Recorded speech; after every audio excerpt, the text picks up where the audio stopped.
The crack of gunfire echoed across the dusty yard as Nora Reynolds steadied her trembling hands. The smoking barrel of her father's old Winchester aimed squarely at the space between the drifter's boots.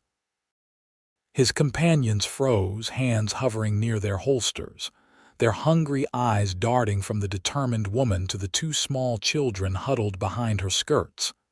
Arizona Territory, 1876, I won't tell you again, Nora said, her voice steadier than she felt. Get off my property. The tallest of the three men, a hollow-cheeked fellow with a scar running from temple to jaw, spat a stream of tobacco onto the hard-packed dirt. Mighty unfriendly of you, madam. Just looking for a meal and maybe some valuables you might spare. There's nothing here for you, Nora replied, using her elbow to gently nudge 5-year-old Samuel and 7-year-old Emma further behind her. The afternoon sun beat down mercilessly on their small homestead outside of Oatman, Arizona, making sweat trickle down her spine beneath her faded blue dress. The drifters had appeared like specters on the horizon, materializing from the rippling heat waves that danced across the desert landscape. Nora had sensed trouble the moment she spotted them, their approach too purposeful, too direct. These weren't lost travelers seeking directions or honest men looking for work. Seems to me a woman alone might appreciate some protection, said the second man, younger than the others with a patchy beard and yellowed teeth. His eyes traveled over her in a way that made her skin crawl. My husband will be back any moment, she lied, her finger steady on the trigger. He and the ranch hands rode out to check the north pasture. The scarred man laughed, revealing a gap where his front teeth should have been. Funny thing about that, madam, we been watching this place since morning. Ain't seen no husband, ain't seen no ranch hands neither. Nora's heart hammered against her ribs. It had been 18 months since influenza had taken James from her, leaving her alone with 2 small children and a struggling homestead. 18 months of backbreaking work from dawn till dusk, of counting every penny, of crying silently into her pillow long after the children had fallen asleep. Samuel, she whispered without taking her eyes off the intruders, take your sister and go into the root cellar. Now. But Mama, the boy began. Now, Samuel, she repeated, her voice leaving no room for argument. As the children reluctantly moved toward the back of the house, the third drifter, a broad-shouldered man with a pockmarked face, made a sudden lunge forward. Nora's reaction was instinctive. The Winchester roared, and dirt exploded inches from the man's boots. Next one won't miss, she warned, though her ammunition was limited to the 5 remaining shells in the rifle. The scarred man's hand moved to his holster. You can't shoot us all, woman. Maybe not, came a deep voice from behind the drifters, but I sure as hell can. The 3 men whirled around to find themselves staring down the barrel of a Colt Peacemaker held by a tall stranger on horseback. He sat astride a magnificent chestnut stallion, dust coating his dark denim pants and the leather chaps covering them. A black hat shaded his features, but Nora could make out a strong jawline darkened with several days' worth of stubble. This ain't your concern, mister, the scarred man growled. The stranger's horse stepped forward, bringing him into clearer view. He was younger than Nora had first thought, perhaps 30 or so, with sun-bronzed skin and eyes the color of a summer storm. I'm making it my concern, he replied calmly. 3 men threatening a woman and her children. Seems mighty clear to me which side a decent man would take. The drifters exchanged glances, recalculating their odds. The scarred man's hand still hovered near his pistol. I wouldn't, the stranger advised, his voice deceptively soft. My first shot goes through your gun hand. Second one's considerably less pleasant. For a tense moment, no one moved. Nora held her breath, her rifle still trained on the intruders, though her arms had begun to ache from the weight of it. Finally, the scarred man lifted his hands in surrender. No need for bloodshed. We were just passing through. Then pass on through, the stranger said, and keep passing until you're well beyond the territorial line. The three men backed away slowly, keeping their eyes on the mounted stranger until they reached their hobbled horses at the edge of Nora's property. Within minutes, they had mounted and disappeared in a cloud of dust toward the western horizon. Nora lowered her rifle, her arms trembling from both exertion and the aftermath of fear. The stranger dismounted in one fluid motion and approached, leading his horse by the reins. "Madam," he said, touching the brim of his hat in greeting. "Zachary Zane. Folks call me Zach. Nora Reynolds," she replied, still wary despite his intervention. "Those are my children, Emma and Samuel." As if on cue, two small faces peeked around the corner of the house. "I told you to go to the root cellar," Nora scolded gently. "We wanted to see the shooting," Emma admitted, her eyes wide with excitement rather than fear. Zachary Zane's weather-beaten face softened into a smile. "No shooting today, little lady. That's a good thing." Samuel emerged fully from hiding, studying the stranger with unabashed curiosity. "Are you a real cowboy? Do you shoot bad guys?" "Samuel," Nora chided, though Zachary just chuckled. "I'm just a man passing through," he answered, kneeling to meet the boy at eye level. "And I only draw my gun when there's no other choice." Nora noticed the way her son's eyes lit up at the attention. It had been so long since Samuel had experienced a man's presence in his life, someone to look up to emulate. James had been gone when Samuel was barely 4, old enough to remember his father but not old enough to understand why he would never return. "Mr. Zane," Nora said, suddenly aware of how disheveled she must look after the confrontation. "I'm grateful for your help. Please, let me offer you some refreshment before you continue your journey." He studied her for a moment, his gray eyes thoughtful. "That's kind of you, Mrs. Reynolds, but I don't want to impose." "It's the least I can do," she insisted, gesturing toward the modest cabin. "We have fresh water from the well, and I baked bread this morning." After a moment's hesitation, he nodded. "Much obliged." As they walked toward the house, Emma slipped her small hand into the stranger's calloused one with the easy trust of childhood. Nora watched, about to call her daughter back, when she saw something unexpected flash across Zachary Zane's face, a look of such tender surprise that it momentarily transformed his rugged features. "You have brave children, Mrs. Reynolds," he observed as Emma chattered about her rag doll and Samuel peppered him with questions about his horse. "They've had to be," she replied simply.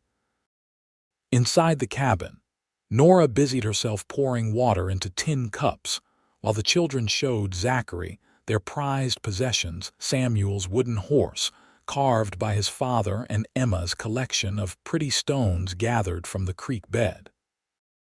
She noticed how the tall stranger had to duck to avoid the low-hanging rafters, how he listened to each child with genuine interest, and how his eyes occasionally darted to the windows, scanning the horizon as if expecting the drifter's return. "How long have you been alone here?"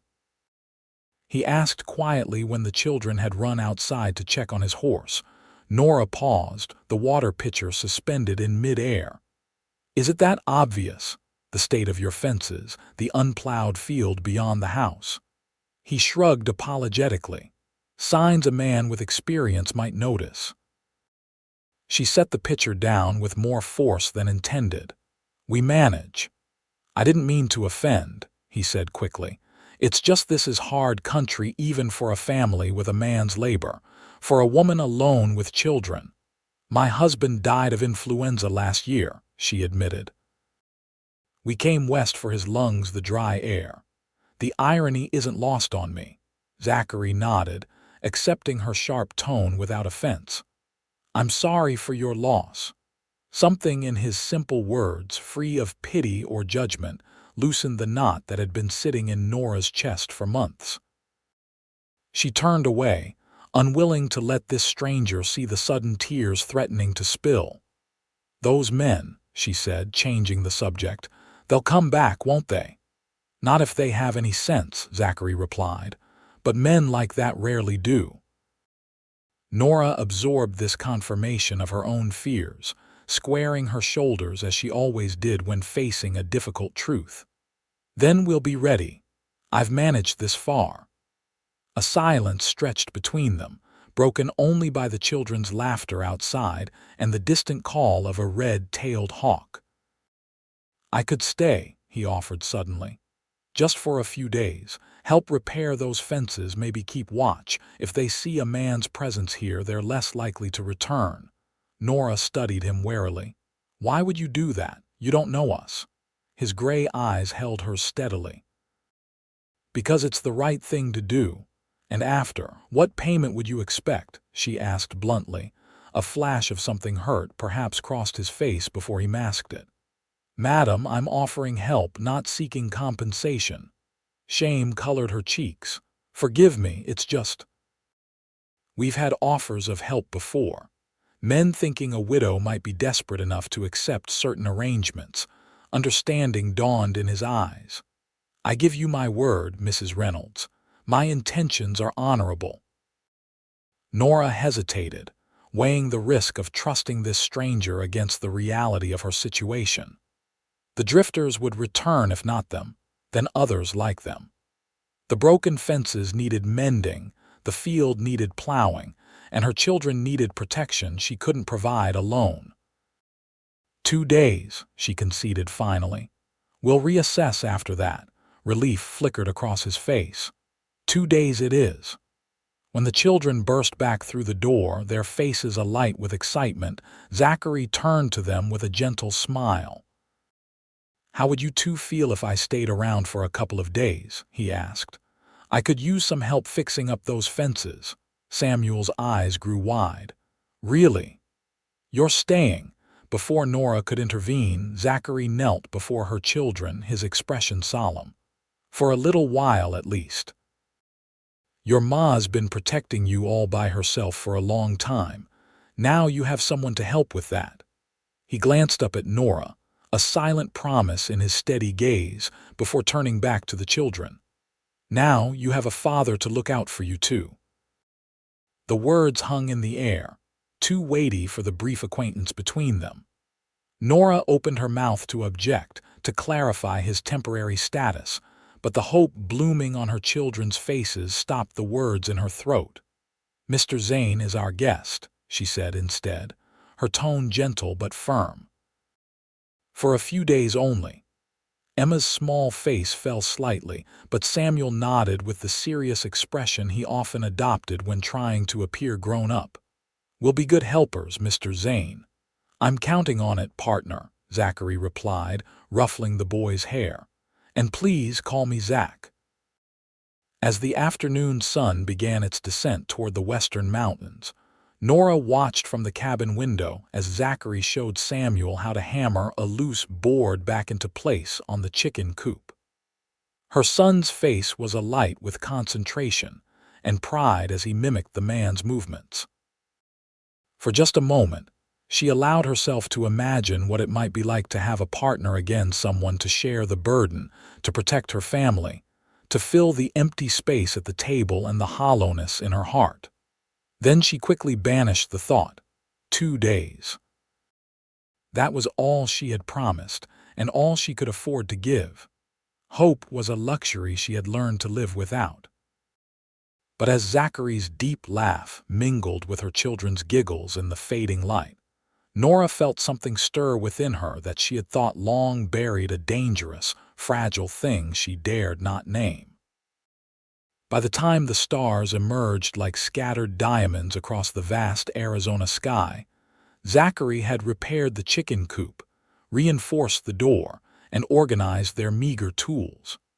He declined Nora's offer of the cabin, instead insisting on sleeping in the small barn with his horse. "I've spent most of my life under the stars," he explained. "Four walls make me restless."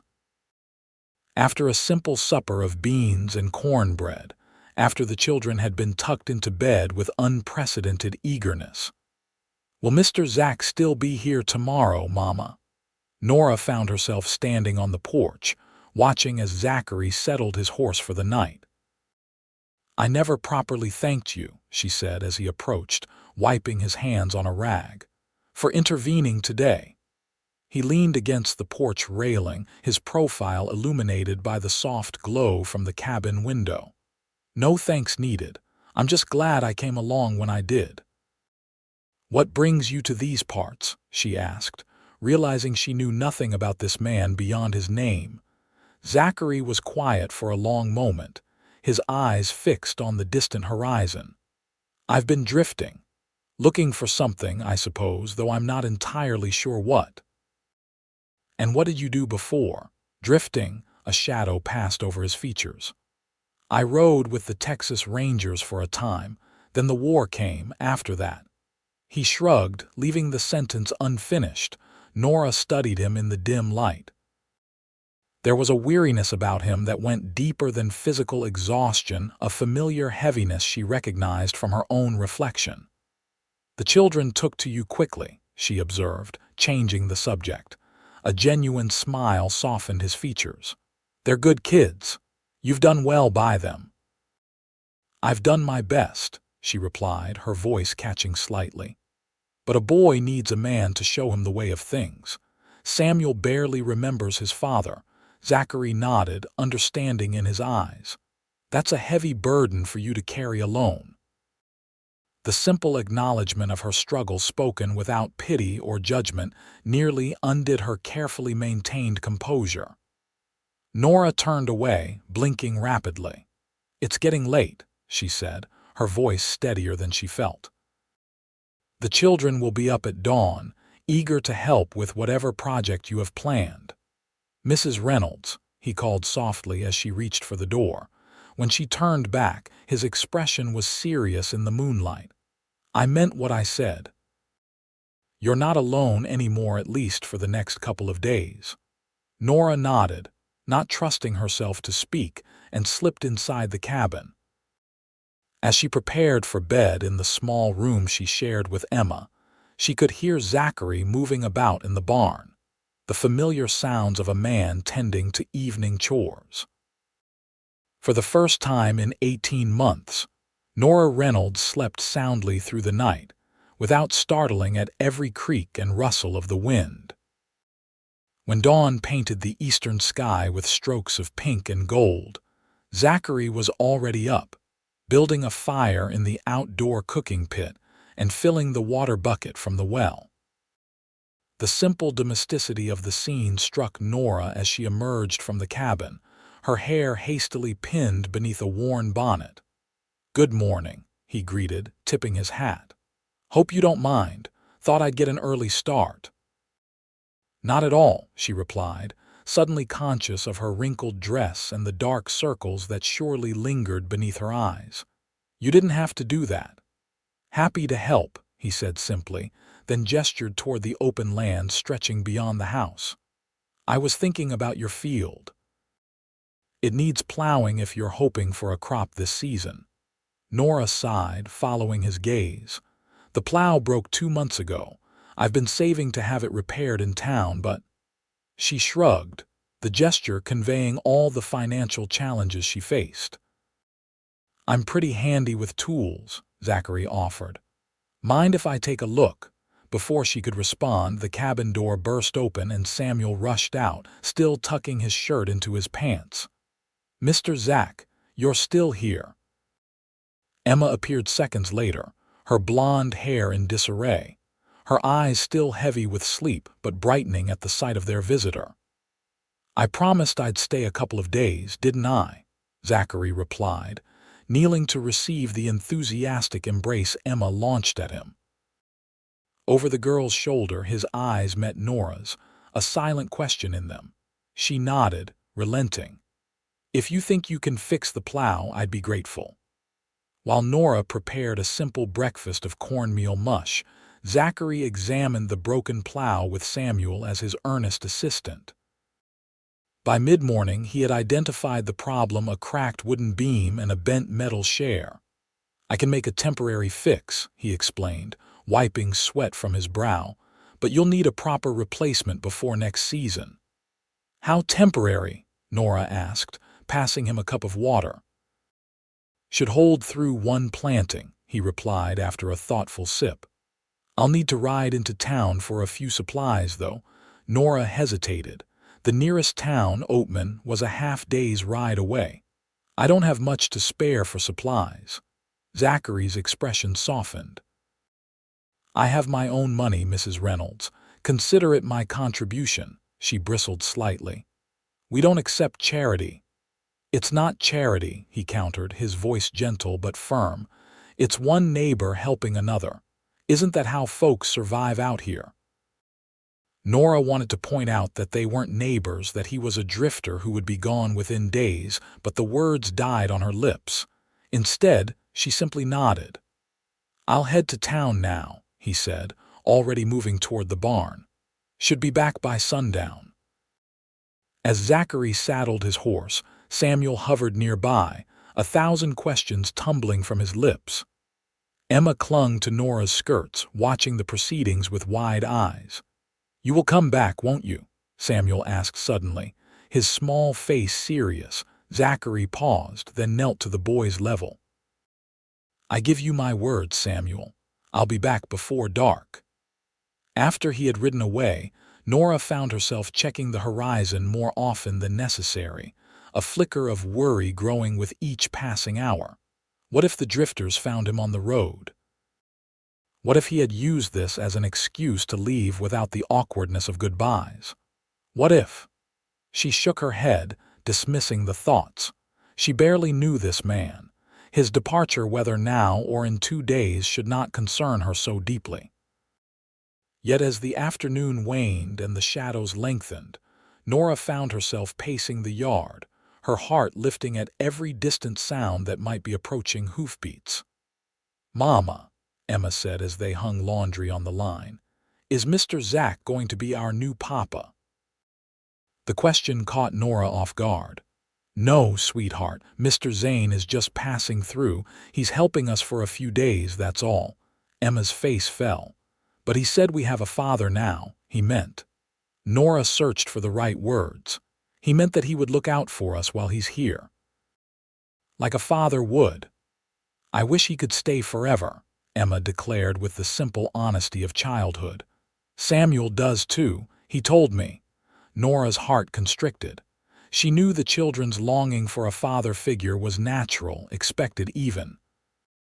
What troubled her was how quickly this stranger had worked his way into their affections, and how easily they might be hurt when he inevitably moved on.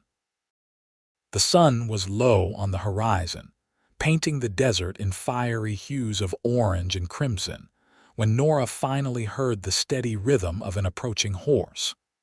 Relief washed over her, followed immediately by irritation at her own reaction. Zachary appeared, his saddlebags bulging with supplies, his face dusty from the road but breaking into a smile when he spotted them waiting. Samuel and Emma raced to meet him, their earlier concerns about his return forgotten in the excitement of his actual arrival. "Did you bring us anything?" Samuel asked hopefully. "Samuel," Nora scolded, mortified by her son's forwardness, but Zachary just laughed, reaching into his pocket to produce 2 small paper-wrapped packages. "As a matter of fact, I did." Emma tore into her package to find a hair ribbon the color of forget-me-nots. She squealed with delight, immediately demanding that her mother arrange her hair to showcase the gift. Samuel unwrapped a small wooden flute, crudely carved but functional. "It's not much," Zachary said, suddenly awkward under Nora's gaze. "But the general store had them, and I thought." "It's very kind of you," she replied, her voice softer than she intended, though unnecessary. His eyes met hers, a hint of challenge in them. Sometimes unnecessary things are the most important ones. Before she could respond, he turned to unload the supplies he had purchased for repairing the plow. Nora watched him work, noting the easy way he interacted with her children, the careful attention he paid to their questions, the patience with which he showed Samuel how to hold the new flute. That evening, after a supper enlivened by Zachary's tales of his travels across the territories, after the children had been reluctantly shepherded to bed with promises that yes, Mr. Zach would still be there in the morning, Nora found herself once again on the porch with him. "Thank you for the children's gifts," she said, breaking the comfortable silence that had settled between them. "They've had precious few treats these past months." Zachary leaned against the porch railing, his profile strong against the starlit sky.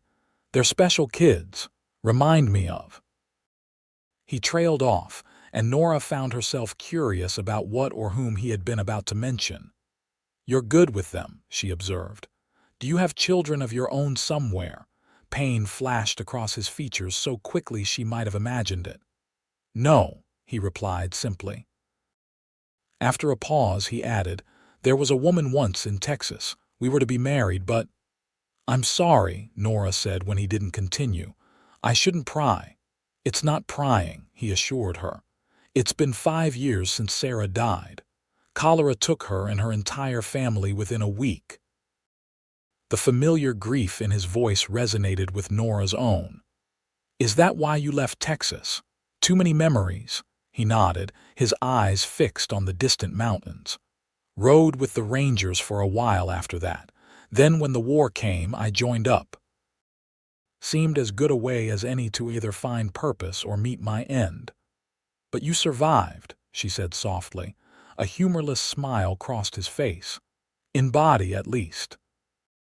The simple admission, so similar to her own unspoken feelings after James's death, created a bridge between them, an understanding that transcended their brief acquaintance.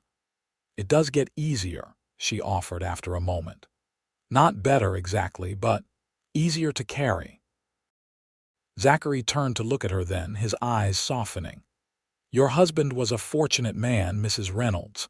The unexpected compliment brought warmth to her cheeks. "Nora," she said impulsively. "Please call me Nora." "Nora," he repeated, her name sounding different in his deep voice.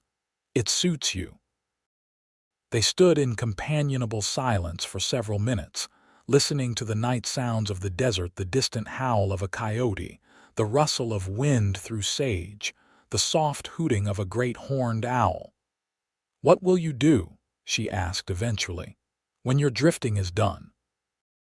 He considered the question with the seriousness it deserved. "I have some money saved, enough to buy a small spread somewhere quiet, raise horses maybe." The simple dream resonated with Nora. It wasn't so different from what she and James had envisioned when they'd first journeyed west, a place of their own, land to work, a legacy to leave their children. "Arizona's a good place for horses," she remarked, immediately regretting the words. It sounded like an invitation, one she wasn't sure she was ready to extend. If Zachary noticed the implication, he didn't acknowledge it. "It's beautiful country," he agreed. "Harsh but honest, no pretenses out here." "No," she said softly. "There can't be. The land strips away anything false." Their eyes met in the moonlight, a moment of perfect understanding passing between them. Then Nora stepped back, suddenly aware of how intimate the conversation had become. "It's getting late," she said, retreating toward the cabin door. "We have an early start tomorrow if we're to fix that plow." Zachary nodded, respecting her withdrawal. "Good night, Nora." "Good night, Zach." His name felt strange on her lips, a small intimacy she hadn't permitted herself until now. As she closed the cabin door behind her, Nora leaned against it, her heart beating too quickly for a woman who had merely bid good night to a temporary guest. "Dangerous," she whispered to herself. "This is dangerous." The next morning dawned clear and hot. the Arizona sun already fierce by the time Nora had breakfast prepared. Zachary worked tirelessly on the plow, enlisting Samuel as his assistant while Emma helped Nora with the washing. By midday, sweat soaked through Zachary's shirt as he hammered the last pieces of the repaired plow into place.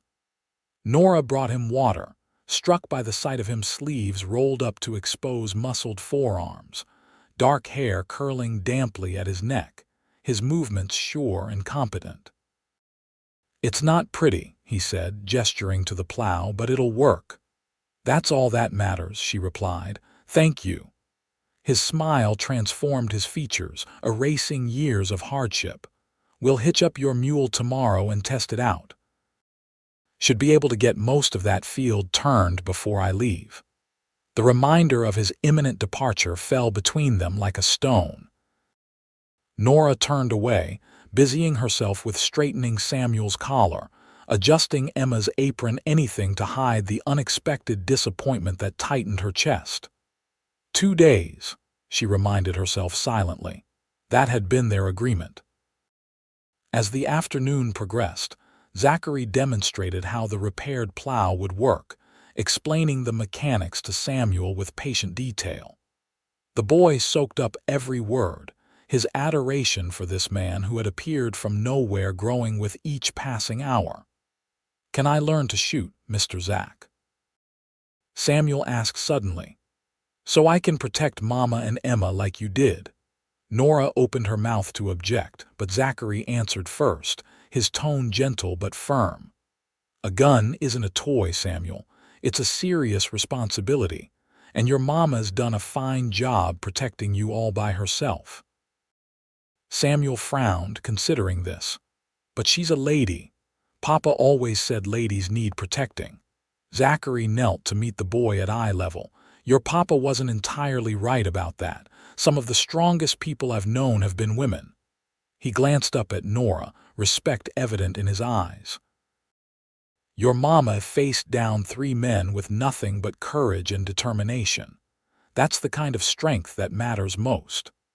Something warm unfurled in Nora's chest at his words, not just the praise, but the understanding behind it.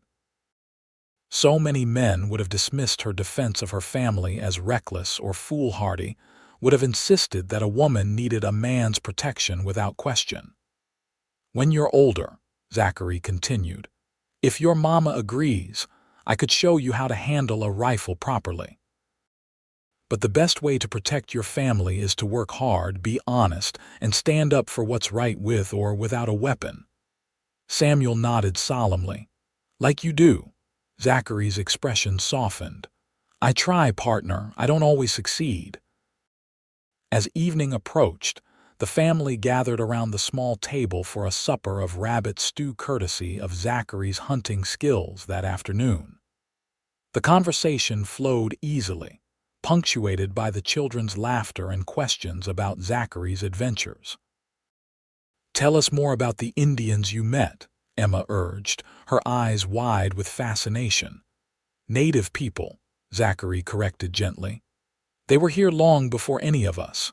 I spent some time with the Navajo after the war. They taught me more about surviving in this territory than all my years as a ranger."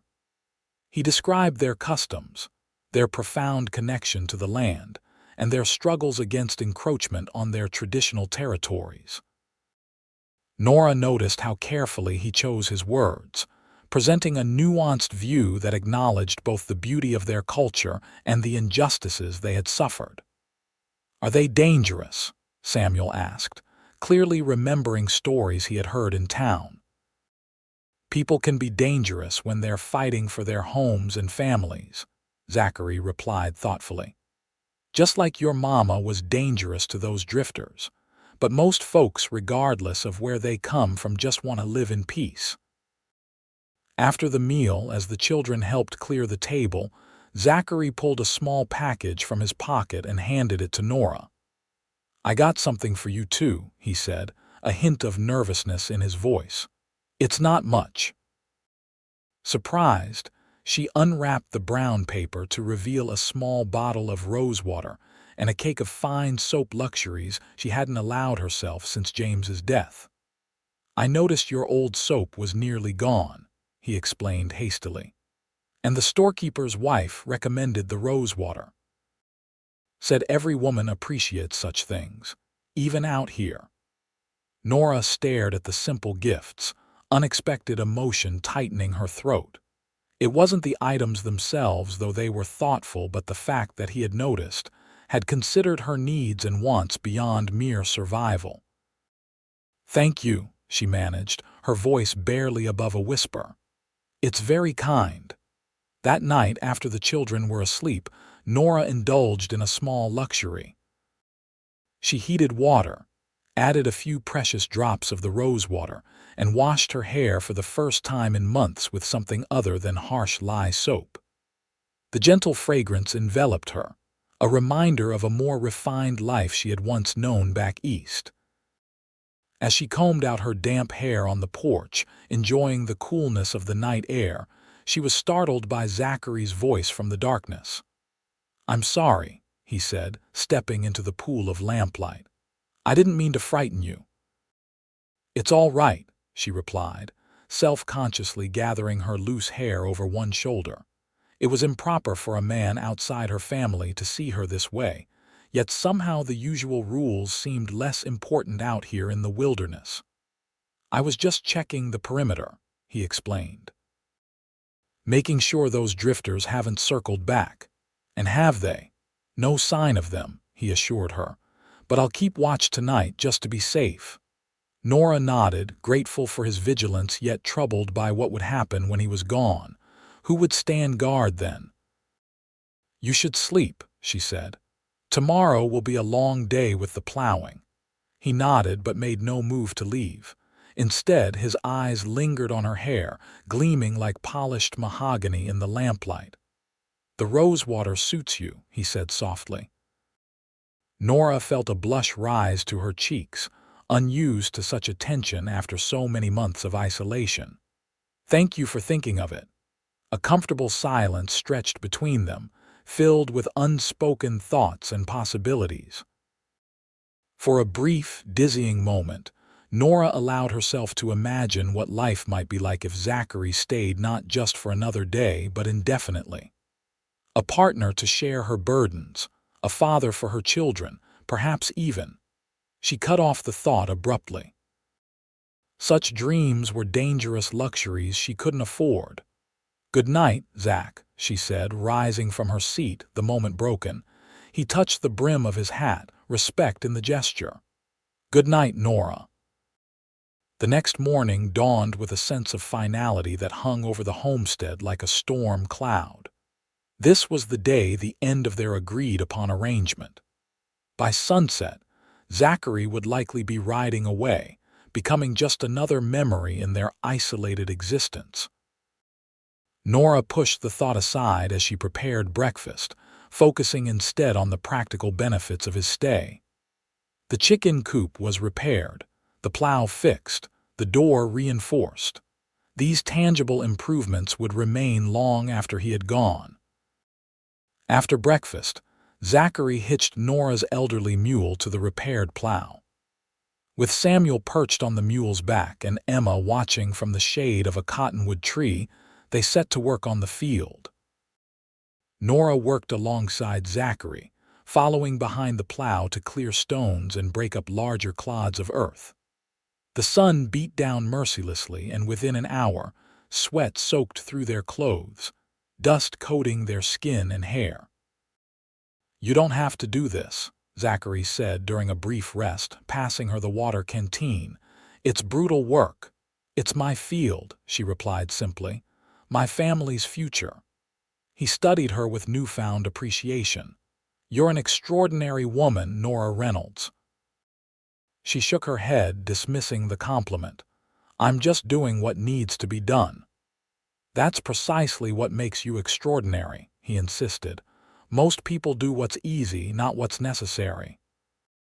As the day progressed, they fell into a rhythm, working side by side with few words needed between them. Samuel helped where he could. Emma brought them water, and by mid-afternoon, nearly half the field had been turned, ready for planting. It was during a brief rest that they heard the distant thunder of approaching horses. Zachary's hand moved immediately to his holster, his relaxed demeanor vanishing in an instant. "Get the children inside," he said, his voice low and urgent. Nora gathered Emma and Samuel, ushering them toward the cabin with calm instructions that belied her racing heart. Through the window, she watched as Zachary positioned himself between the approaching riders and the house, his stance casual but alert. As the riders came into view, Nora's breath caught. There were 5 of them now, the original 3 drifters and 2 new companions. They rode directly to the yard, forming a loose semicircle around Zachary. "Thought we told you to move on," Zachary called, his hand resting near his holster. The scarred man spat tobacco juice onto the dirt. "Funny thing about that, we got to thinking it wasn't very hospitable of the lady to turn us away, especially when she's got such nice accommodations." His eyes drifted toward the cabin, where Nora stood in the doorway, her father's rifle once again in her hands. "The lady made her wishes clear," Zachary replied, his voice deceptively calm. "And I'm making mine clear now. Ride on and there won't be trouble." One of the newcomers, a bull-necked man with a face like weathered leather, laughed harshly. 5 against 1. Those odds favor us, I reckon." "Do they?" Zachary asked mildly. "Because the way I see it, the first man who makes a move dies where he sits. Maybe the second one too." "Are you feeling lucky enough to wager which one you'll be?" The scarred man's eyes narrowed. "We just came for the woman and whatever valuables she's got stashed away. Don't have to be no bloodshed if you step aside." "There's going to be bloodshed either way," Zachary replied, his voice hardening. "The only question is how much." A tense silence fell over the yard. Nora's finger hovered near the trigger of her rifle, her heart pounding so loudly she was certain everyone could hear it. "Mister," the scarred man said finally, "you're willing to die for a woman who ain't even yours." Something dangerous flashed in Zachary's eyes. "She doesn't have to be mine for me to stand against men like you."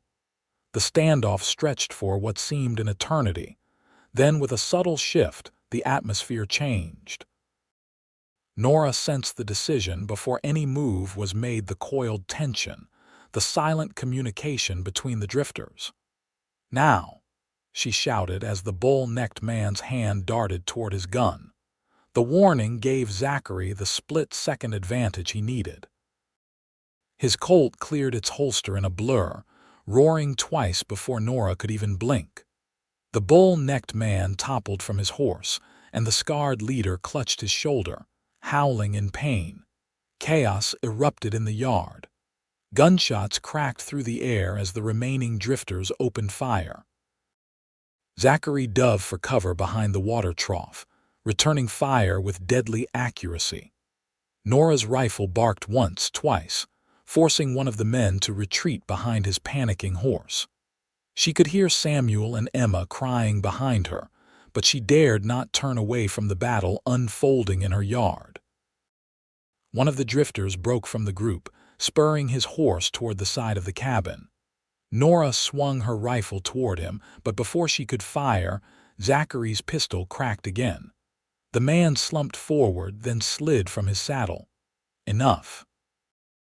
The scarred man shouted, his face pale beneath the dust and grime. "Enough, damn you!" His remaining companions were already retreating, one of them wounded in the leg, the other apparently deciding that whatever treasures the homestead might hold weren't worth his life. The scarred man glared at Zachary with naked hatred. "This ain't over," he snarled, before wheeling his horse around and galloping after his companions. In the sudden silence that followed, Nora could hear the panicked breathing of her children, the gentle whicker of the frightened mule, and her own heart thundering in her ears. Zachary rose slowly from behind the water trough, his expression grim as he surveyed the aftermath. Two men lay motionless in the dusty yard, one by the fence, one near the cabin corner. "Are you hurt?" he asked, crossing to Nora with long strides. She shook her head, suddenly aware that her hands were trembling violently. "The children. We're okay, Mama," Samuel said, his small voice wavering but brave. He stood in the doorway, one arm protectively around his sister. Emma's tear-streaked face peered around her brother. "Is it over? Are the bad men gone?" Zachary knelt before them, his voice gentle despite the violence they had just witnessed. "They're gone, little one, and they won't be coming back." He turned to Nora, his expression grave. "But that man, their leader, he'll remember this. He might return with more men next time." The implication hung between them, unspoken but clear. She wasn't safe here, not anymore. Nora stared at the bodies in her yard, the reality of their situation crashing down upon her. This peaceful homestead, this dream she and James had built together, was now tainted by blood and the promise of future violence. "We need to alert the marshal in Oatman," Zachary said, already moving toward his horse. "He'll want to know about this." "Wait," Nora called, a decision crystallizing in her mind with sudden clarity. "Take us with you." Zachary turned, surprise evident on his face. "To Oatman?" "Yes," she replied, her voice steadier than she felt. "We can't stay here tonight, perhaps not ever." Understanding dawned in his eyes. He nodded slowly. "Pack what you need for a few days. We'll sort out the rest later." As Nora hastily gathered essentials, clothes for the children, her husband's pocket watch, the family Bible, a strange calm settled over her. The home she had fought so desperately to keep was simply a place, after all. Her true treasures were the two small children waiting anxiously by the door. Within an hour, they were ready. Zachary had covered the bodies with canvas until the marshal could return for them, secured the cabin as best he could, and prepared both his horse and Nora's mule for the journey. "It's a long ride to town," he warned as he lifted Emma onto the saddle in front of him. "We'll have to go slow with the mule." Samuel rode behind his mother on the elderly mule, his small arms wrapped tightly around her waist. As they set out, the boy turned for one last look at the only home he had ever known. "Will we come back, Mama?" he asked, his voice small against the vastness of the desert. Nora hesitated, unwilling to make promises she might not be able to keep. "I don't know, sweetheart, but we're together, and that's what matters most." The journey to Oatman took the remainder of the day, the sun setting in a spectacular blaze of crimson and gold as they crested the final ridge overlooking the small mining town. Lights twinkled in windows, the silhouette of the church steeple stark against the darkening sky. "We'll go straight to the marshal's office," Zachary said, guiding his horse down the slope. "Then find you rooms at the boarding house."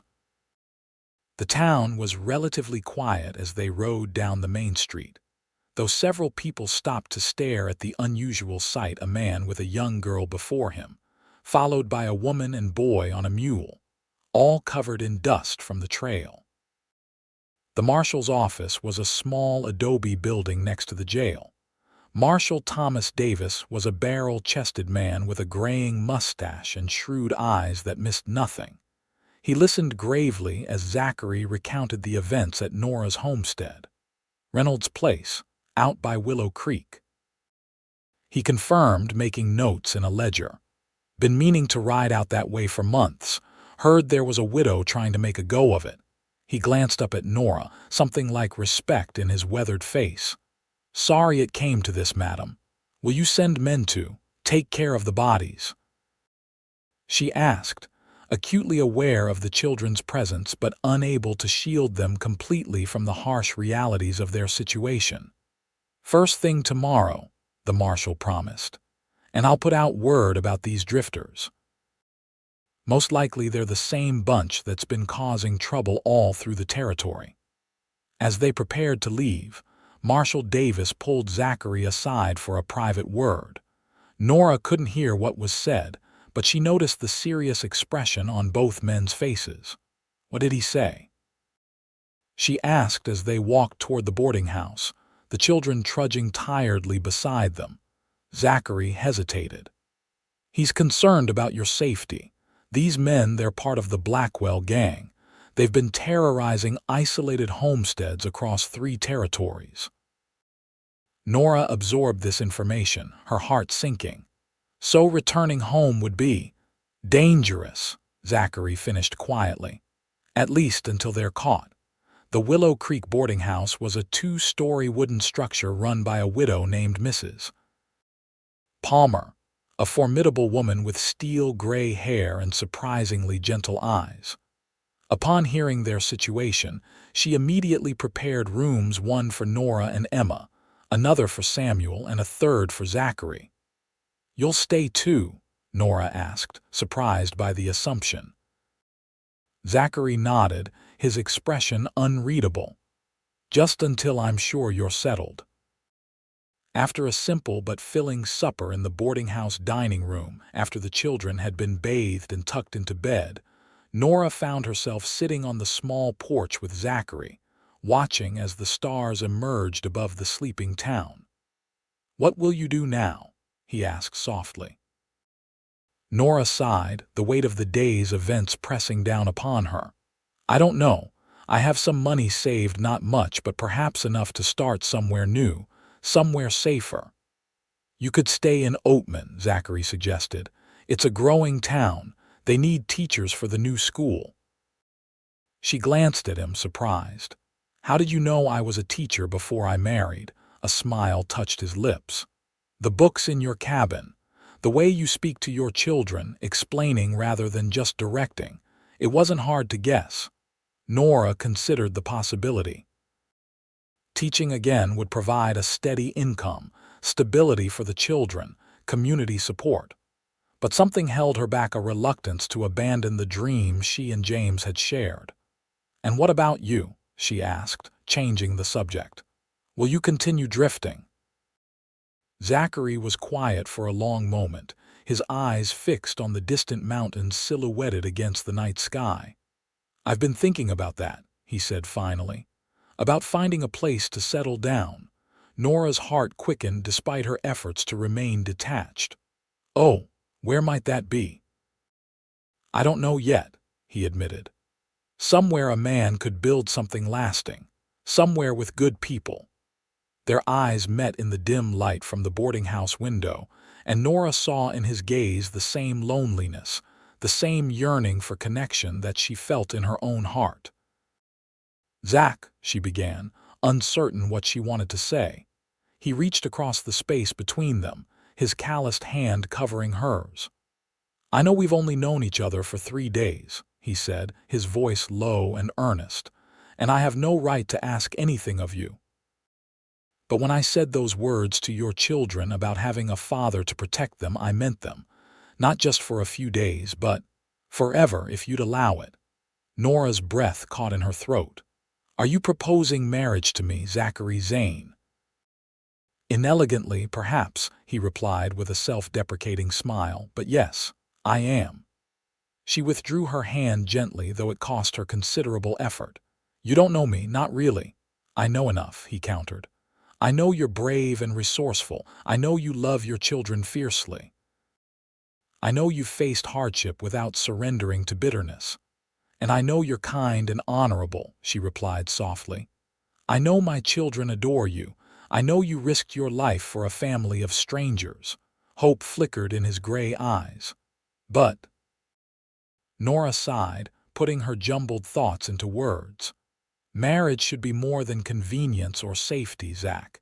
It should be built on deeper foundations." "Like love?" he asked, his voice barely above a whisper. The word hung between them, fraught with possibilities. Nora had loved James deeply, completely. She had never expected to love again, had reconciled herself to a life focused solely on her children's well-being. Yet in just 3 days, This man had awakened something within her that she had thought forever dormant, not just attraction or gratitude, but the beginnings of something that could, with time, grow into love. Yes, she answered finally. Like love. Instead of disappointment, understanding bloomed in Zachary's expression. Then I'll wait, he said simply. Stay in Oatman. Let me court you properly. Give us time to know each other beyond crisis and danger. The proposal, so reasonable, so respectful of her hesitations, touched Nora deeply.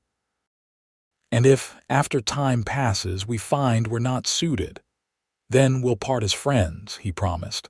But I don't think that will happen. The confidence in his voice brought a smile to her lips.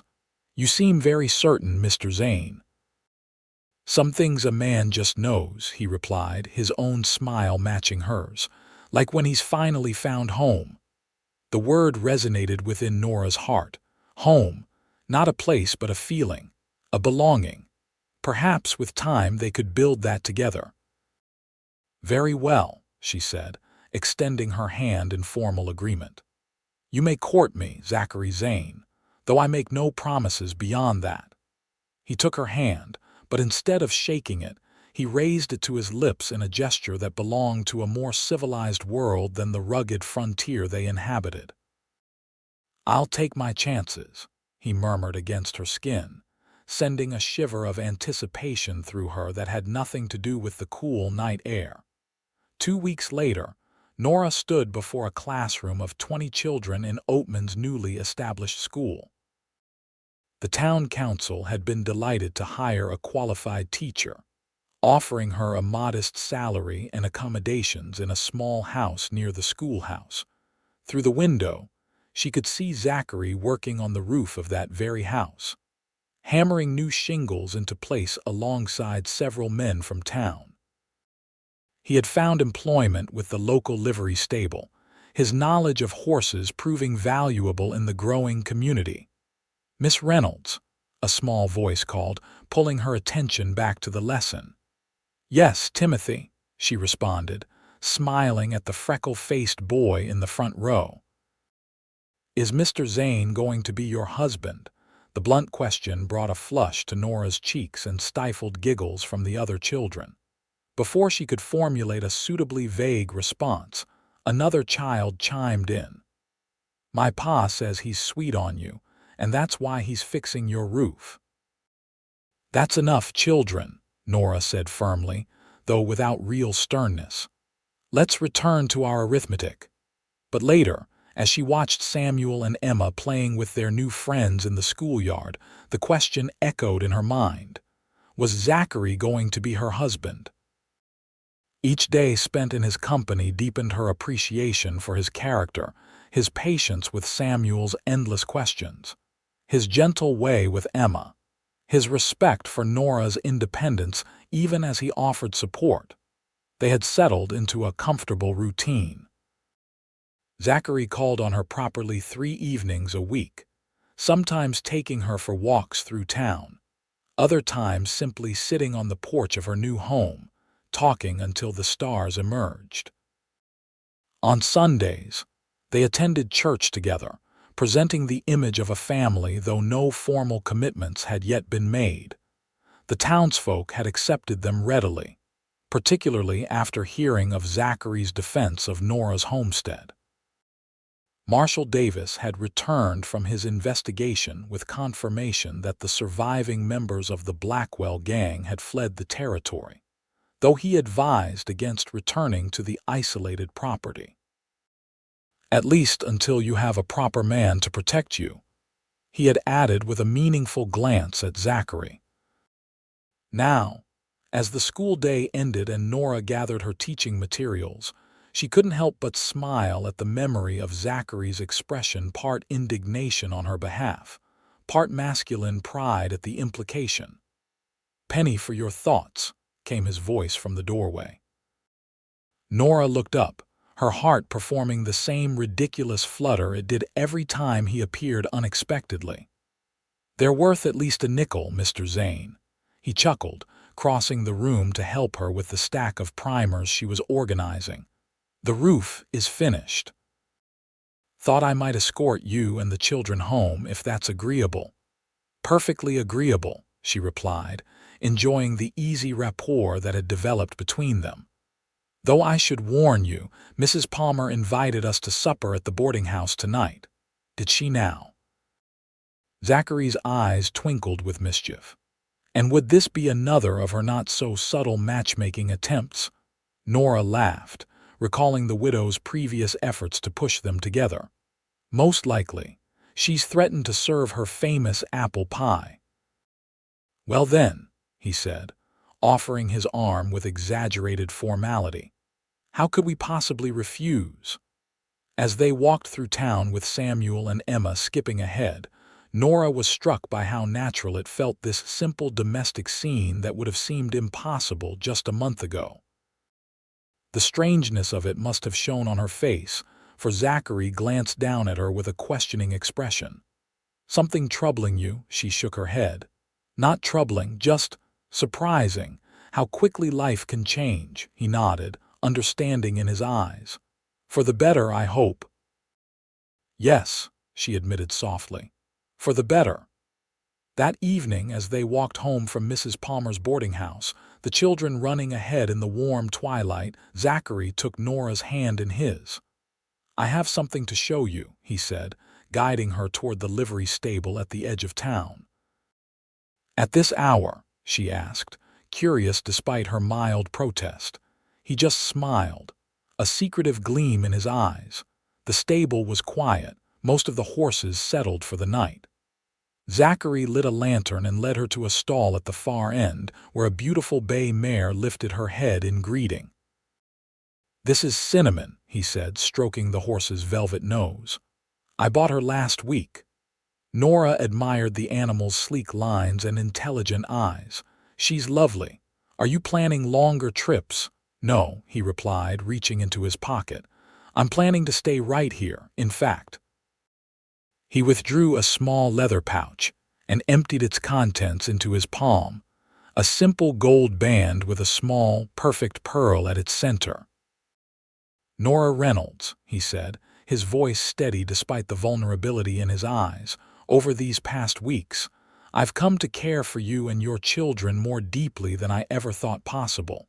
I know it's still early and I promise to be patient, but—" He drew a breath. "I love you. I want to build a life with you, to be a father to Emma and Samuel, to wake each morning knowing you're by my side." Tears blurred Nora's vision as she stared at the ring gleaming in the lantern light. "Zach, I'm not asking for an immediate answer," he hastened to add.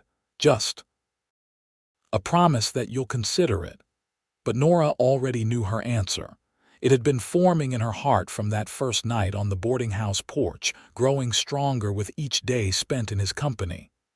"Yes," she whispered, then more firmly. "Yes, Zachary Zane, I will marry you." His face transformed with joy as he slipped the ring onto her finger. It fit perfectly, as if it had been made for her hand alone. "I can't promise wealth or ease," he said, drawing her into his arms. "But I swear to you, Nora, you and the children will never lack for love or protection as long as I draw breath." "Those are the only treasures that matter," she replied, her heart so full she thought it might burst.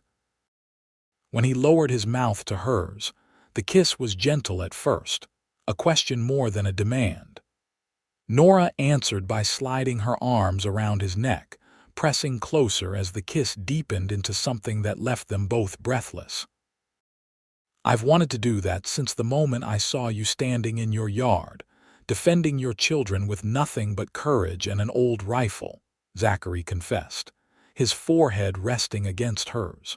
Nora smiled, her fingers tracing the strong line of his jaw. "And I've wanted you to, though I was too stubborn to admit it."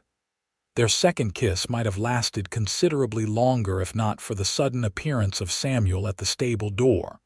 "Mama, Mr. Zach. Emma's tired and wants to go home." They broke apart, Nora flushing like a schoolgirl caught behind the schoolhouse. Zachary cleared his throat, though his eyes still danced with the joy of their engagement. "We're coming, partner," he called. "Your mama and I have some news for you and your sister." The following Sunday, Reverend Hollister announced their engagement from the pulpit, to the delight of the congregation and the not-so-subtle satisfaction of Mrs. Palmer, who later claimed credit for the match. "I knew from the moment I saw you two on my porch that first night," she declared over Sunday dinner. "Some things are just meant to be." Nora might have dismissed such sentiment as romantic nonsense once, but as she watched Zachary teaching Samuel to whittle on the front porch of what would soon be their family home, as she felt Emma's warm weight against her side while they read stories together in the evening, she found herself believing in such possibilities after all. The wedding took place 6 weeks later, a simple ceremony in Oatman's white-steepled church, followed by a community celebration that lasted well into the night. Nora wore a new dress of deep blue silk, Zachary's gift with her mother's lace veil. Emma served as flower girl, scattering wildflower petals with solemn importance, while Samuel stood proudly beside Zachary as his best man. "You may kiss your bride," Reverend Hollister announced after they had exchanged vows. As Zachary's lips met hers, sealing their promise before God and the community they had come to love, Nora felt the final pieces of her heart healing, not erasing the past, but embracing a future she had never dared to imagine. Later that night, after the celebrations had ended, after the children had been tucked into bed in their new rooms, after she and Zachary had discovered each other as husband and wife in the tender darkness of their bedroom, Nora lay in his arms, marveling at the journey that had brought them together. "What are you thinking?" he murmured, his fingers tracing lazy patterns on her bare shoulder. "That sometimes the most unexpected paths lead us exactly where we're meant to be," she replied, pressing a kiss to his chest, directly above his heart. "And where is that Mrs. Zane?" he asked, the new name bringing a smile to both their lips. Nora raised herself on one elbow to gaze into the face of the man who had transformed her life with 3 days of courage and weeks of patient love. "Home," she answered simply. "We're finally home." Epilogue. Oatman, Arizona Territory, 1880. The summer sun beat down on the dusty Main Street as Nora Zane emerged from the schoolhouse, shading her eyes against the glare. 4 years had transformed the small mining town into a bustling community, with new buildings lining the widened streets and a recently completed railroad spur bringing increased commerce and travelers. "Mama," called a voice from across the street. Nora smiled as 9-year-old Samuel raced toward her, his younger brother Thomas toddling determinedly in his wake. At 3, Thomas Zachary Zane was the spitting image of his father, from his storm-gray eyes to the stubborn set of his chin when challenged. "Careful with your brother," Nora cautioned as Samuel reached her side, breathless with excitement. "Papa's back," he announced, "with the new horses, and he brought candy from Phoenix." Nora's heart lifted at the news. Zachary had been gone for nearly 2 weeks, traveling to purchase breeding stock for their growing ranch outside of town. What had begun as a small livery stable had expanded into a successful horse breeding operation, supplying mounts to the cavalry, the stagecoach company, and private buyers throughout the territory. "Where's your sister?" Nora asked, gathering Thomas into her arms. "At home with Mrs. Palmer. She's helping bake a welcome home pie for Papa." As they walked toward the house, a comfortable 2-story structure that had replaced their first modest dwelling, Nora marveled at how fully their lives had intertwined with the community. Mrs.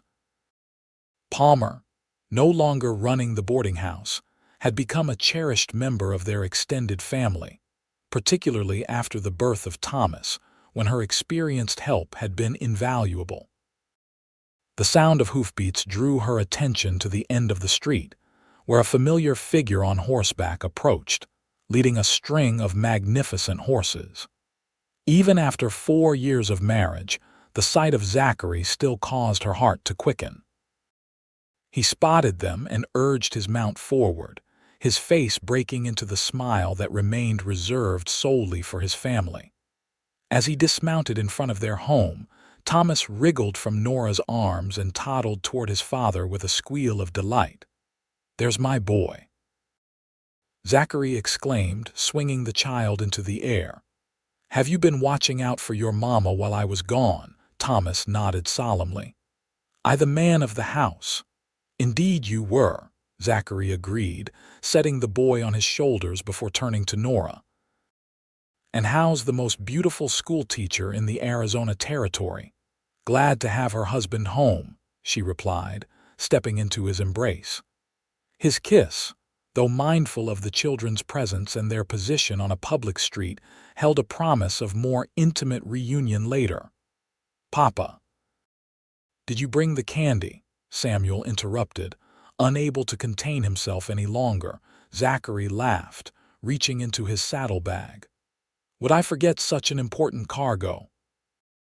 As the boy eagerly accepted the peppermint sticks, the front door burst open and 11-year-old Emma appeared, flour dusting her apron and her hair escaping its pins in a way that reminded Nora powerfully of herself.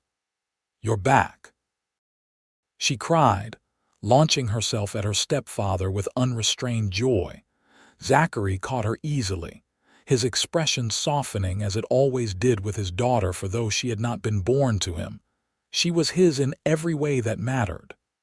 "Just in time for pie, I hope," he teased, ruffling her hair. "Apple cinnamon, your favorite," Emma confirmed proudly. "Mrs. Palmer let me do most of it myself this time." As they entered the house together, Zachary, with Thomas still perched on his shoulders, Samuel and Emma vying for his attention with news of their activities during his absence, Nora felt the familiar rush of gratitude that had become her daily companion. Later that evening, after the children were asleep, after Mrs. Palmer had returned to her own cottage with a slice of pie and Zachary's heartfelt thanks, husband and wife sat together on the porch swing, enjoying the cool desert night. "I missed you," Nora said, nestled against his side, her head on his shoulder. "And I you," he replied, pressing a kiss to her temple. "Every minute of every day." They sat in companionable silence for a time, listening to the night sounds of the town settling toward sleep. "I saw our old homestead," Zachary said eventually. "Took a detour on the way back." Nora glanced up, surprised.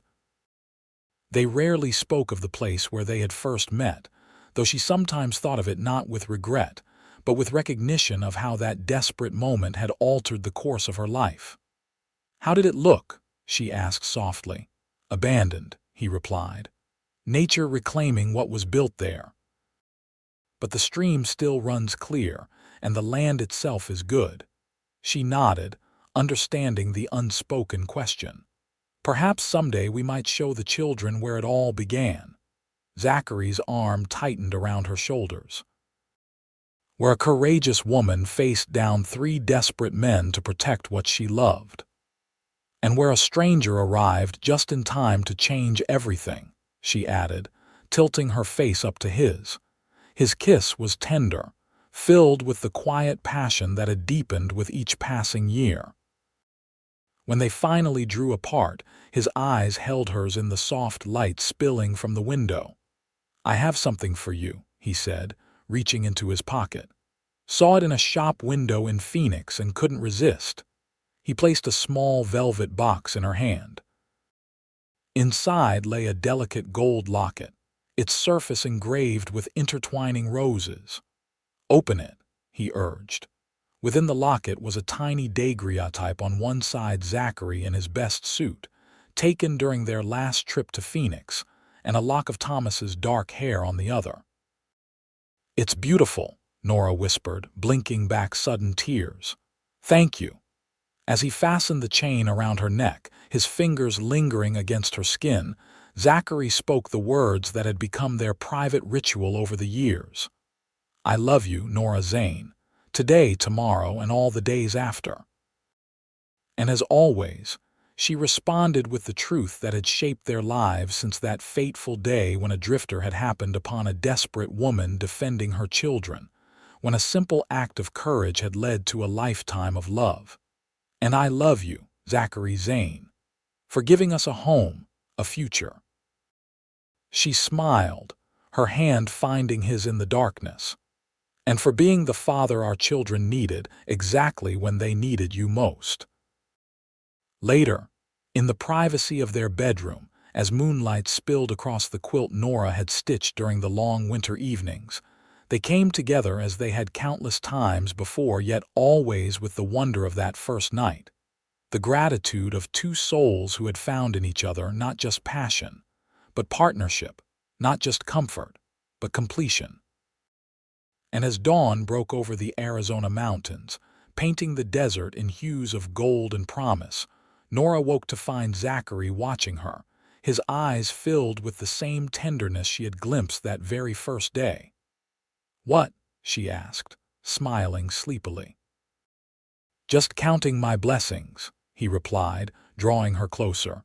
In the rooms beyond, their children would soon stir Samuel with his endless questions, Emma with her quiet determination, Thomas with his infectious laughter. The day would unfold with lessons to teach, horses to train, meals to prepare, the beautiful ordinary moments that together formed an extraordinary life. A life that had begun with a single act of defiance, a woman standing alone against danger. A life transformed by 7 simple words spoken by a stranger who had become so much more. Now they have a father to protect them. Words that had led them home,